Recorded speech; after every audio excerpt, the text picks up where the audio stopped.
Hi, I'm Vanessa. Welcome back to the Selena Global Living Podcast. I want to take you back and tell you a little story.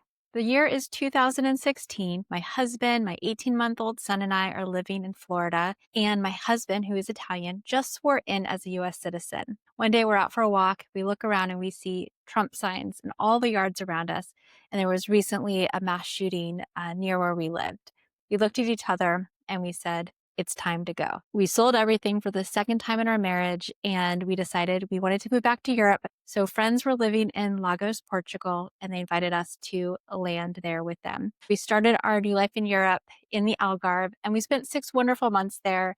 But ultimately, it wasn't our forever home, and we made our way to Spain. But today, I get to go back and relive some of those fond memories. I'm interviewing Vanessa Lopez. She is a Portuguese native who grew up in the UK and back to Portugal in her 30s. And now she is a real estate professional, and she and her team are the best of the best. They offer a concierge service specifically for foreign buyers who are moving to Portugal. So everything from getting your visa paperwork sorted to importing your car to moving your pets to finding your new home in Portugal, she and her team are here to support you. So today we're going to talk about what life is like in the Algarve and why she chose to settle in this part of Portugal. And we'll talk about real estate and what you can expect if you choose to buy in this country. If you'd like to connect with Vanessa, make sure to reach out to her via the link in the description below. Okay, without further ado, let's get into the interview.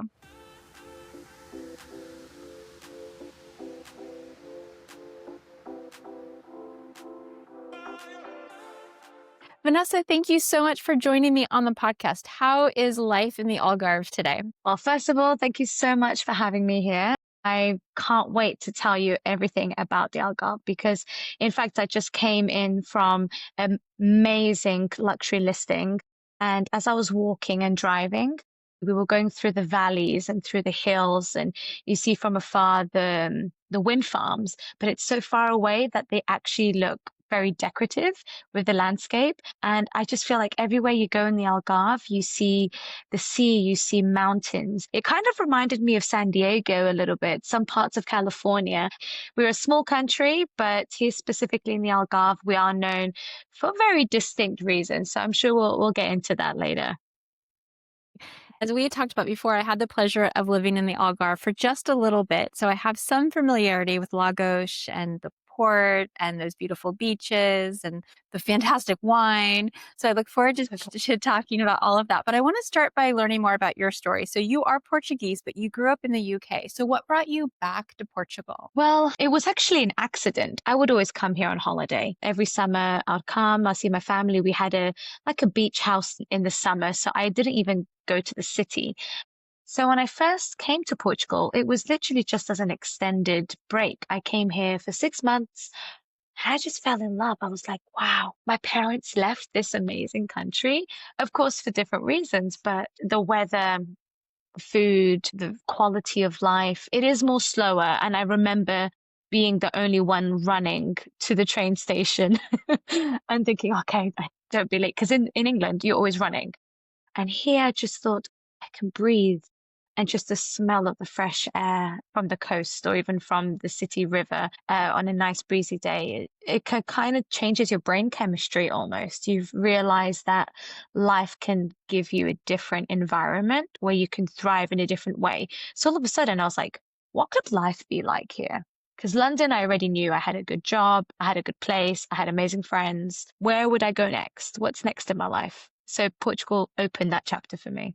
I love how you talk about that. That's so, you paint such a beautiful visual picture. What was it about Lagos in particular? I mean, you could have settled anywhere on the Algarve. Why Lagos? So my husband's going to love me for saying this, but I met my now husband here and he was living in Lagos. I was in Lisbon at the time and I was living there for maybe 4 years. Absolutely loved it. It was just amazing. And I thought, do I want to live in Lagos? Because my only experience with the Algarve was obviously the beaches and the holiday. And I had been here before. I do love Lagos. But once I moved here, I understood how different and distinct Lagos and the West Coast is to the rest of the Algarve. And it was kind of like my hidden secret where everyone would always go to Albufeira and Faro and towards the east and Villamora. And I thought, have you thought about Lagos? Because it's like a small community. You can walk everywhere, you kind of know everybody, you see the same people, and it's very family orientated. And just outside, you get these beautiful pockets of amazing towns. And you drive half an hour, you're completely towards the west coast, and the sunsets are nothing that you'd ever see compared to the east. So it was just sort of giving me that city vibe, but even though it's a small city, town, as you could say, but because I could walk everywhere, I felt like I was back in London. I don't need to take a car anywhere. I could just walk into the marina. I could just go to one of the 7 amazing beaches we have here. So every time people came and visited, we knew our go-to places. You're like, you should go here, you should go here, you should go here. Whereas in London, I was like, it's so overwhelming because where do you tell your friends to go? Do you go to East London, South London, West London? It was just so overwhelming that my time of my life in my 30s, I was ready to live in a more quaint, interesting, more intimate setting. And that's what the Algarve and Lagos gave to me. Yeah, one of the things that I remember fondly about Lagos are all of the really artistic, charming cafes and little bars and the yoga studio. There was just enough of everything without it being overwhelming. But there are, it's very vibrant. People have really brought themselves to the town. It does have an international community on some level, but it's still very Portuguese, but it had this like artistic kind of chill, lovely vibe to it. It wasn't just like a little old town that was like lost to the ages, right? Absolutely. And you hit hit the nail on the head Yeah. because the people that come here, usually when you say locals, sometimes you might think of older Portuguese locals.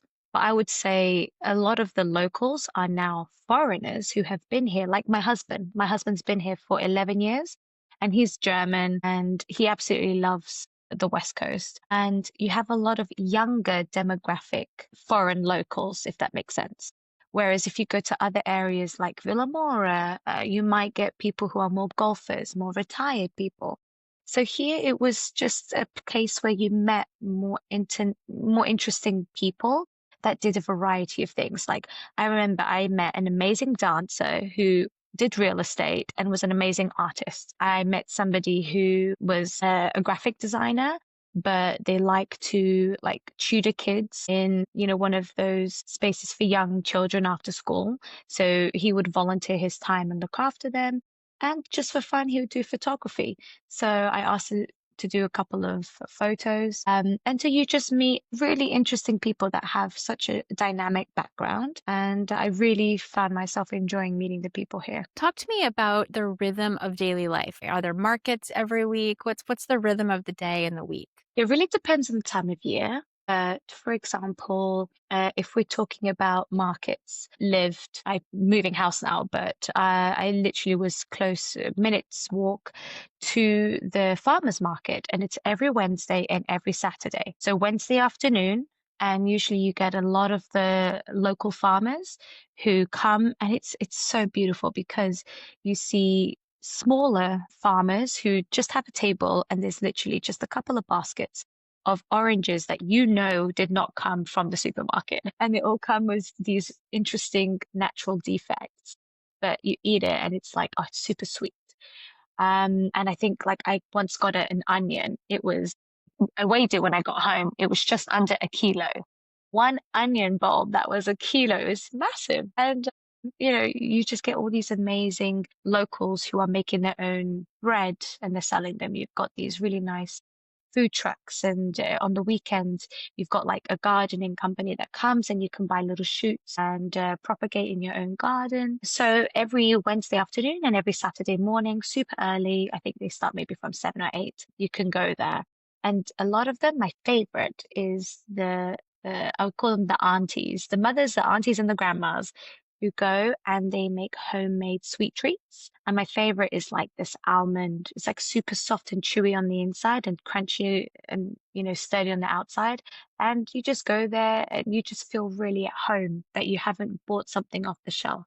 So we have those markets. And of course, you have the high season with tourism. What is that like? You go out, you see people, you have people walking through the promenade, choosing what type of boat tour they're going to be having. I myself have been a tourist in my own town where if we had guests or even for my bachelorette, we got a boat and we went into the caves just before we got married. We jumped into the water and you feel like as a local, you still can do the tourist things and enjoy them. Whereas in London, I did not go to the London Eye more than once. Yeah. Whereas here, you could do a lot of the things in nature, the water sports. And my husband really, in the beginning, which I need to get fitter really, we would get our bikes and we would cycle down through the country roads and go for like a long cycling trail. And then, you go hiking. So if you're living here, you can still be a tourist in your own country. So after work, sometimes during lunch, we would go to the beach and go for a quick dip before getting back stuck in. Or even on the weekends, you can always take a trip and go West Coast or go straight. I think something, for example, we had a really long week. Friends of us, we really had a difficult kind of day. And so we just decided to get takeaway pizza from one of our favorite Italian places, got bottles of wine, and we just drove 20 minutes West Coast and sat underneath the stars at the beach where there was hardly any light. And we just looked at the stars and we saw shooting stars. And I remember just having my bubbles and beer. Well, my husband had beer, bubbles and pizza, and just sitting and going, I could not do this in central London. Yeah, that's totally different experience. Yeah, I remember fondly there was one restaurant, it was one of those places where you could eat with your feet in the sand, and there was a great little playground for kids, and there were a lot of places like that. It's very family friendly, very, like, integrated, for Yes. children as well. Let's talk about the school options for families who are relocating. What should they know about schools in that part of Portugal? Well, schools you have different. You have Portuguese schools and you have the international schools. Now, a lot of the families who do relocate, they do want their children to assimilate and, integrate into the culture and the language. And a lot of the time, the children, they learn the language before the parents do. So a lot of them opt for putting their children into a normal school system and they really and so far, the parents that I've spoken to have enjoyed that. They feel like they're really immersing themselves into the culture and then making friends that are from here. So they kind of just learn a different perspective of life compared to maybe someone who might decide to put them in an international school. So we do have very good international schools here towards the West Coast. We also have one. There's more towards central, of course, in the bigger cities, but central Algarve. But they're usually smaller classes. You have more international students, so you can have children from Scandinavia, from Portugal as well, from the UK, American, French. So there's a mixture of them. And of course, they learn Portuguese at school. I find that it really just depends on the parents. You do have, for example, fun fact about me, I'm actually, before real estate, I'm actually a school teacher myself. I always forget to mention that sometimes, but I was working in a primary school system up until the age of 12. And I'm actually also a qualified Montessori teacher. So alternative schooling is something that when I first moved here, there's only one like Montessori school here in the Algarve, and the rest are more towards Lisbon and Porto. But you do have alternative schools here. And I think that if parents want their child to be, more self-sufficient, be part more of nature, you can have that alternative environment put into your daily life because you can be more outside in nature. You can have a bit more autonomy because you feel more safe. Portugal is a safe country in general. You wouldn't feel like you have to look twice of your children being able to run into the beach and play. Of course, you watch them, but it's very safe compared to being back in the city where you want to make sure that your window is positioned looking out into the playground. And so, yes, it's a lot more safer here. And so I feel like children have more space to be free to explore, whether that's nature and friendship, because there's such a variety of people. So, yes, we do have alternative schools like forest schools, international, and you can also go to a Portuguese private school. I sometimes go with a family who's thinking of relocating, and I have gone to the school with them. And I've gone to that interview, that initial one, to ask them about what the school system is like. And I've been there to accompany the parent, even though my job is real estate. I think in general, because we're offering concierge to relocate, in our team, we have people who specialize in investments, people who specialize in, for example, for me, I do know more about the education system and how to help parents with children. And usually, if you ever see me with children at viewings or we're going around, I really, really spend my time with the child as well as showing the parents around the property. And so I think that's how I stand out in my service. I think to families, when we do go to properties, I always get to know the child even before we go in. So it's quite nice because I feel I'm back at school again. I get to be a teacher again. Yeah, it's fun as well. So let's talk more about real estate. If somebody's moving to the Algarve, what types of properties should they expect to see? So you can go from townhouses in more central communities, whether it's downtown or townhouses in a newer development just outside the center. You can find independent family homes, which, has its garden, it's got fruit trees, it's got its own place. That's independent and maybe has a couple of other homes around. Usually, they are houses that are traditionally very Portuguese and over the years have had improvements, extensions, so that they become very interesting because these types of houses have a lot of character because they are older houses that have a lot of wood elements, for example, or they have these amazing fireplaces that have been kind of modernized. So you have really interesting houses like that with amazing landscape gardens. You can also have a normal condominium and a two-bedroom, three-bedroom apartment. I'd say two bedrooms probably the most common one. And the what you can expect can be different based on the ages. So usually older Portuguese apartments are pretty spacious. So as the new construction has been coming on, of course, new developments, they do differ in that, of course, the quality is so much more superior than an older apartment that's 20, 30 years old. But I do find that the newer apartments, depending on the type of project, I do find the bedrooms somewhat a little bit smaller. So it really just depends on the developer and at the time that the property was being built and where. So apartments, you can find them in town, you can find them a bit outside on the outskirts. And then, of course, you've got when you go to the mountains. So you've got some hills. And so in the hills, you have these just stunning where you're driving and you're sometimes going through dirt roads, especially when you go towards the west coast and you're like, what could be at the end of this road? And when you go to Monchique Mountain, sometimes you drive and then you see this massive house at the end and they've got these beautiful like layered because it's a mountain. So you've got like a flat plain here with like fruit trees. Then you go down, they have like pigs and a farm there. You go down, you've got other animals there. So you kind of have like a layered house and it's a one-story house sometimes too. And sometimes you have bigger little mini mansionette houses. So you do find countryside homes. You do find the homes in the cities as well as in the towns. It's usually very quaint. I think depending on which town you go to, you can have a different view because, for example, if you go towards the west coast, it's a lot more hilly. So you have some towns like Salema, Burgao, and they are literally on a hill. So basically, loads of people have an amazing view to the ocean.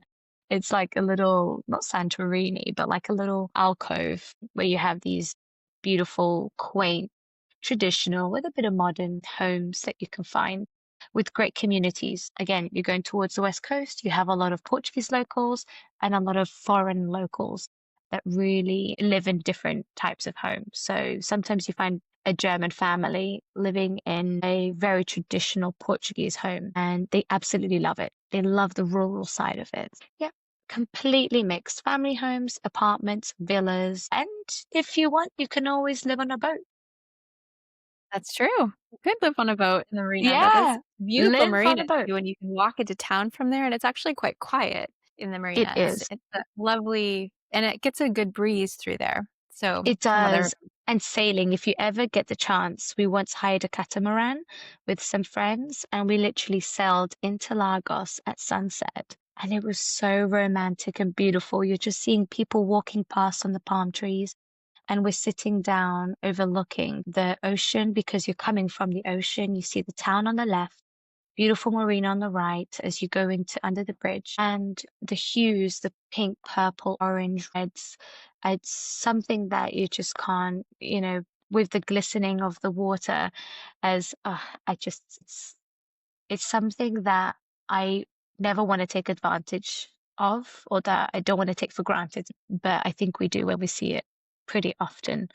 So yeah. Yeah. So let's talk about pricing. Let's say a two-bedroom, maybe let's pick the marina apartments because I'll have some photos of those I could share. So a two-bedroom, those are modern apartments in the marina. What would an apartment like that sell for, and what do they rent for these days? I guess that's a very subjective question because around the marina you have different types of apartments. So we have some new builds, for example, just by the bridge, and a lot of them they're currently under construction, and a lot of them they can range from some that have already been built and they have a pool, they have a spa, a sauna, and an indoor pool, and they can go for maybe 650 to 850 depending on the finishes. We recently went to see, like, just again near the marina. This was a 3-bedroom modern luxury apartment, and that was for around 1 million. And you do find just below that. And then you do have on the marina itself, you can get maybe a couple of apartments ranging from, again, the six or plus. You can get, if you go a bit further out, you could probably get between the 350s to 450s. And it really just depends on which building it is. And because some of the buildings are a lot more modern than the others, we have new construction happening at the moment. And some of these around the marina, they have a rooftop swimming pool, and the building next door doesn't have a swimming pool. So they really do range, but you can expect to pay. For example, I saw a 1-bedroom apartment in some of the older buildings, and that was already peaking on just below the 300. So 280, 290 around, and that one would have a pool. It really, really does depend on which building it is, which part around the marina, how old, because they can differ drastically. That And is then pretty dramatic from 280 to 1 million. it is, we have just above the marina at the roundabout, we have a completely new build, and it's currently going on to phase two. There are about a couple of phases. And so I think they've sold maybe 70% of the phase one. And one of my clients were going to buy the 3-bedroom on the corner with a sea view as well. And that was just below 1 million. And I know that some of the higher floors, they go to 1.1, 1.2, 1.3, 1.4. So it really does depend on which building it is. But I would say you can get a nice place for around 600. You can also find apartments that are 2 bedrooms. If we're looking at the non-newer apartments, the apartments built in the 80s, 70s, 80s, 90s or so, maybe even early 2000s, depending on how original the kitchen might be, or the electricity or water, if that needs to be revamped.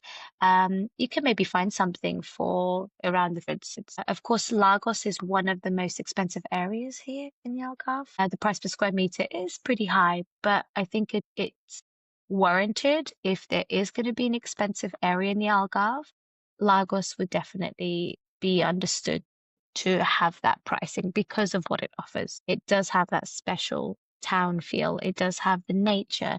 It does have the access, and you're less than an hour away from the airport still. And you've got golf. How can I forget that? And you have golf here as well. Lots of different resorts and developments that you can live in a golf community. You could go to the country club. You could get good rates on if you want to get, go golfing. Because at the moment we're selling a brand new just last year built a 2-bedroom with a stunning sunset. The reason why I know is because I moved into, luckily one of my sellers allowed us to stay in the apartment whilst it's vacated and whilst we're moving. So thank you to my lovely seller who let us stay there. It made me realize, living in the apartment that I'm selling, how different it is now to sell it, because I know now the sun sets every single time in between the two buildings. So it's literally the best apartment on the street because it's got the best view. And the sun sets exactly there during this time of year. And you're not too far away. It's got 4 swimming pools included in the local community. So it's got an indoor pool, outdoor pool, both heated, a jacuzzi, sauna, spa, even meeting room and a gym. So all of this, we were putting it for 680. So not bad.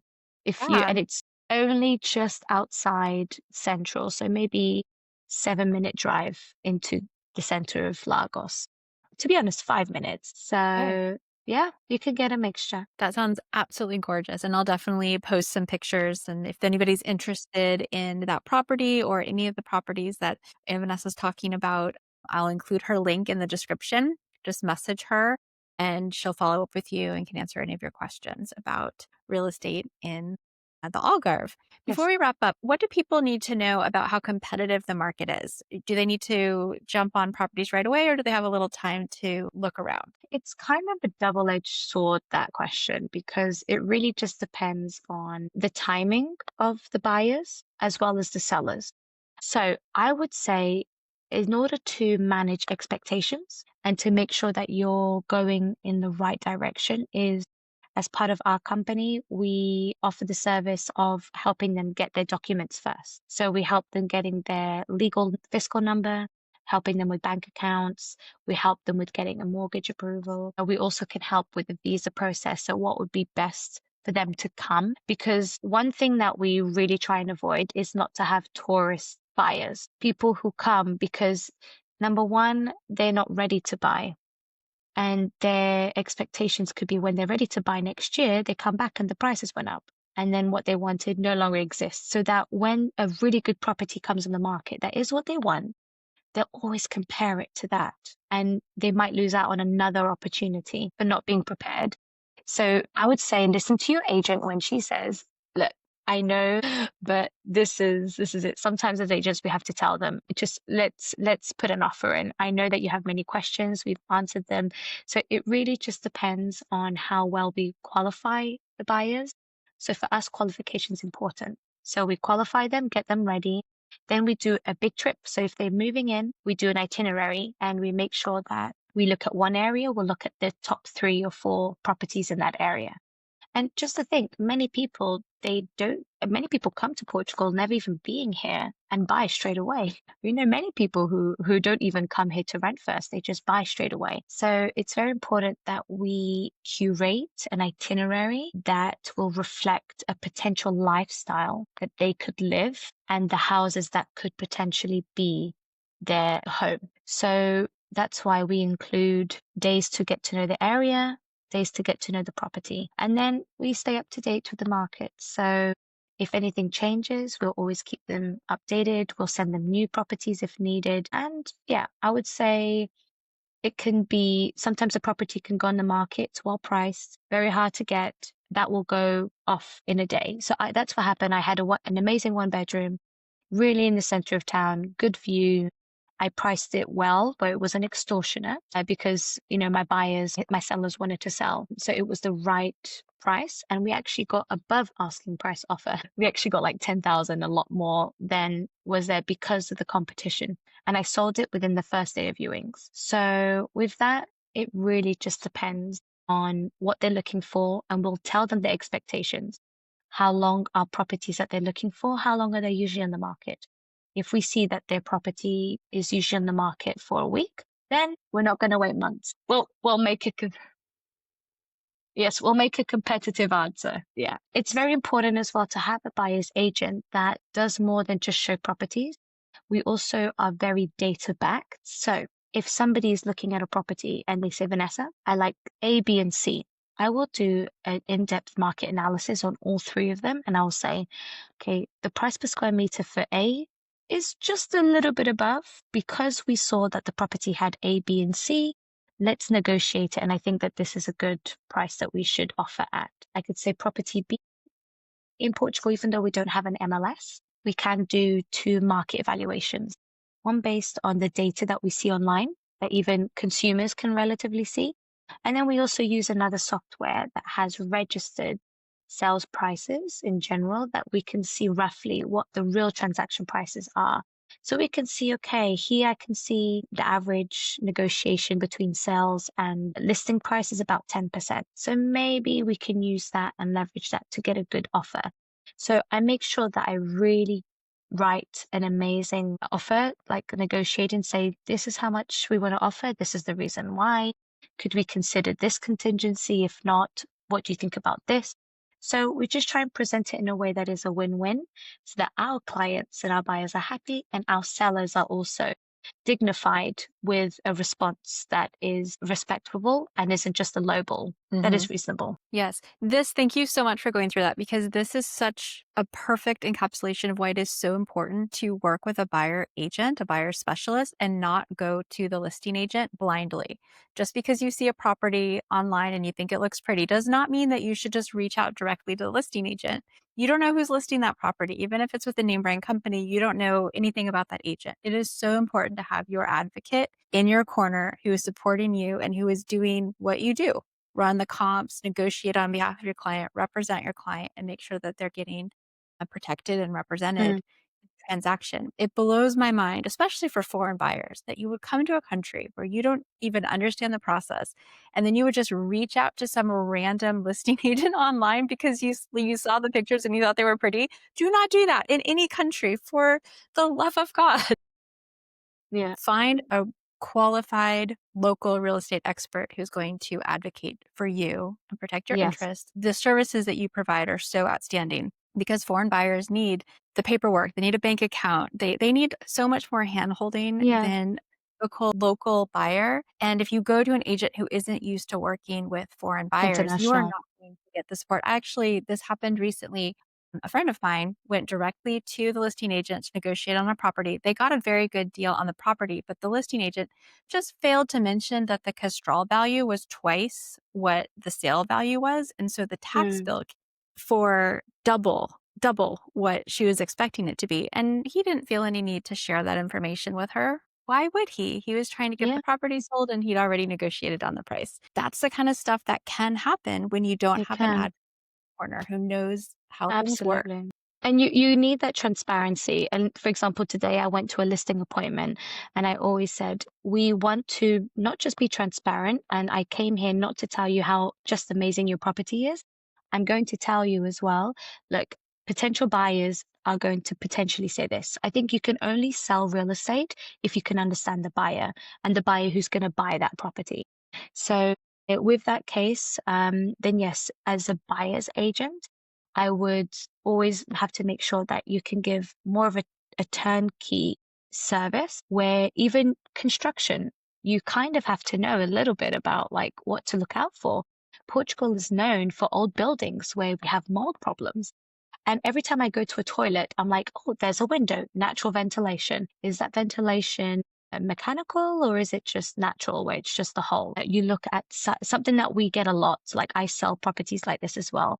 The walls, because we live by the coast, sometimes the walls, they crumble. They have something called salitre. And obviously, when you're a Scandinavian or you come from these countries where buildings are built differently and you're like, the wall is crumbling or it's melting Yeah. or it's damp, and you have to kind of educate them, not just in the process, but you educate them on Portuguese homes, what you can expect. And even as you said, you made such a good point that having a buyer's agent offering more than just even the comps. If your buyer's agent can also help you with other things such as removals. So that's something that we pride ourselves in. We have contacts, not just for the lawyers, if you have an Airbnb, you want to do investments as well. Then, we can give you contacts. So we have contacts if you want to bring your pets. We have, if you want to import your car, we can help you with getting things matriculated. If you need help, I think the strangest one was, now I'm drawing a blank. What did they want to bring? Exotic animals. There you go. Wanted to bring some exotic animals, and I'm looking at the picture of the animal. I'm like, are you allowed to own one? Anyways, so yeah, it's very important. Just interesting for anyone listening, if you are from a country that you do not have a buyer's agent, I say this for countries as Germany, the UK, I believe in, we'll just say Germany and UK for now, as an example. It works very differently. They love to do the work themselves. Having a buyer's agent is very weird. Like, why would I need someone to help me find? I'll just go on Rightmove and I'll find a place. Or I'll just search online and do it myself. Very important fact. I, as a listing agent, have a contract with the seller to get the best price possible. I would contractually not be doing my best and doing the best for my seller if I'm going to help the buyer who comes to me directly and tries to negotiate. It's ethically wrong for me to, in a way, so we can encourage, we can say, well, what would you say? But I actually find that if somebody does come as a buyer's agent with a client, I always find that much better to deal with, because then that client, that buyer has representation. And yes, here in Portugal, you can have double-ended deals. Yes, the agents do get double pay. I think it's very important, if you're going to pick a buyer's agent, to also understand the integrity side of things. I think it's an unspoken about topic. For example, we had a seller, sorry, who literally accused the seller of not sharing of the properties on the market for too long, because they don't share their commissions with other agents. If we're going to talk about real estate, you as a buyer or seller, it's very important to know that your agent is of integrity, that they are going to show you all the properties, regardless of which agency they're from, and hoping that if you are selling your property, if you're a seller here in the Algarve and you're working with an agent, ask them, are they sharing the commissions with other agents who have the buyers? Because they're working hard as well. They're representing it. That's how we keep the ball rolling in real estate. Agencies who don't share commission, they're just not giving a service to their sellers. So I guess it's part of the education side that as a buyer's agent, you get usually better negotiations. And also, as a seller, you're going to have two professionals working together to make it win-win, rather than, leaving the buyer to, try and find their way until they get to the deed and get the keys and realize the seller's agent didn't tell me this. I didn't know. So we always want to mitigate it. We always share 50-50 with all agencies. We have a collaborative approach here in the EXP, which we're very proud of. We're always collaborating, always sharing listings and clients and referrals. So yeah, I think if you're thinking who you're going to work with, people who are transparent, who understand the market, are data backed, and who have a good network with a good reputation, that you're going to do right by your client. And I think that's really important. So important. And I just want to underscore one thing that you said, just for the people in the back who may have missed it, because in the States, we would just assume that the commission is split between the two agents, even though things are changing a bit in the States. Some agents in Spain and Portugal, and I can't speak for other countries, but some agents or agencies don't want to share commission. They want to take both sides of the deal, which means if you bring a buyer to them, they just won't show the property. And that's it. That's still to me so mind-boggling. Like, I honestly, I want to find the owners of your property and tell them that they care more about money than they do about selling the property, and I think it's very important that when you choose an agency to sell your property, you're not choosing the name, you're choosing the agent. And I always tell my sellers, interview your agent. Don't choose an agent because they're your cousin, because they're your best friend. I've had friends who have not picked me, and that's fine, because you need to be with people that is going to do a good appointment, like as if you want a friend. So you have a proper listing appointment and you go through, what are you going to do to sell their property? and how do they share with other agents to bring buyers. So Yeah, exactly. And Vanessa, I'm so glad we got to go through this, especially this last part where we really talked about what to look for in an agent and how to work with an agent. So thank you for talking about that. Again, I will include Vanessa's contact information or link to contact her in the description below. Make sure to reach out to her if you are exploring a buying property in Portugal, anywhere in Portugal, because if it's not in the Algarve, she'll have somebody on her team who can support you. Vanessa, thank you so much. thank you so much. I'll see you in Spain. See you in Spain. If you enjoyed this episode, make sure to like, share, and subscribe. I help people find their place abroad by connecting them to my carefully vetted network of real estate experts, visa, tax, and financial planning experts. So when you're ready to make the move abroad, make sure to schedule a consultation with me, and I'll help you connect with the right team of experts to help you make the move as smooth and easy as possible. Until next time, keep traveling, keep exploring, and keep living the life you dream about.